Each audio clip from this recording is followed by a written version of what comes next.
A slight turn of the knob on the scope and the crosshairs came into focus. The man exiting the building across the street had a small boy by his side. He looked nervously around, seeing who was in the area, and then placed his hand around the side of the boy. The boy looked up gently and lovingly.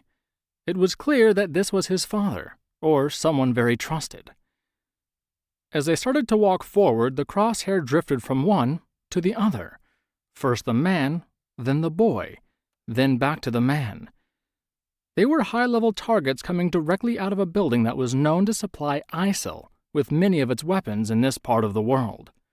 Suicide bombers had found their hidden place in this part of the world. Martyrs who do anything for Allah, including giving their own lives and the lives of their children. Tijuana, Mexico was on the United States border.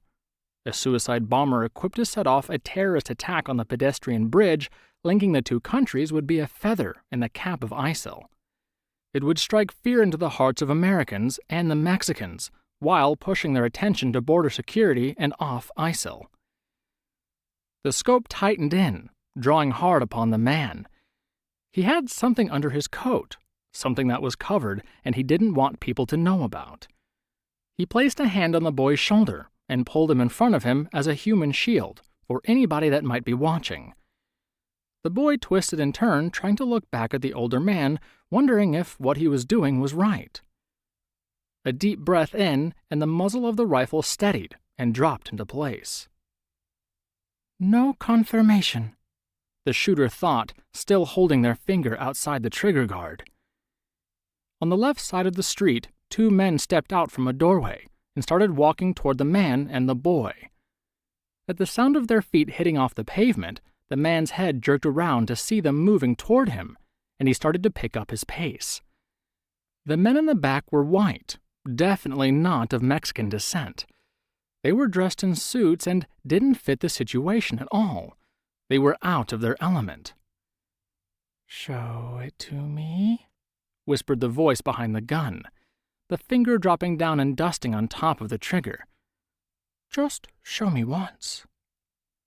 The man's jacket started to flap in the wind as he picked up his speed, his movement almost trampling the boy in front of him and causing him to stumble time after time. A hand reached down, pulling the boy up by the scruff of the neck and moving him along the way. The boy's face showed stronger fear and tension. His eyes wandered across the street and behind him to the two men following, and then back to the older man who was shuttling him along. The boy turned to the older man, reaching back up with his arms, wanting to be lifted up and held. He was frightened, not knowing what was going to happen next. He pulled on the jacket, sliding it open and revealing a vest that wrapped around the man, but had been strapped with what looked like small bits of C4, connected with wires to the top of the vest. The man pushed the boy away, knocking him to the ground and pulling the coat closed again tightly. His mouth moved, yelling something at the boy, but indistinguishable to the holder of the rifle at such a distance. Looking, down from above the sight, locked hard in on the man and the jacket that he wore that contained the explosives that were due to take out one of the local interests. "That's what I needed," whispered the voice as the finger gently set down upon the trigger, the crosshairs gently moving to its target. The target wasn't just the man, but one of the pieces of C4 that laid under the jacket, approximately where his heart was. The boy next to the man would definitely be a casualty. It was acceptable to the shooter. There was always some kind of collateral damage. It was something one just had to live with in this kind of work. The finger that laid on the trigger had a perfectly polished cherry red nail to it. It matches perfectly with all the other nails, all manicured and well taken care of.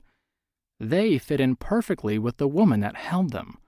Her skin flawless, her hair a dark brown that cascaded down over her shoulders in a wave that other women admired and fawned over. Her eyes were a stunning green she liked to call hazel. They shone like emeralds in the sun.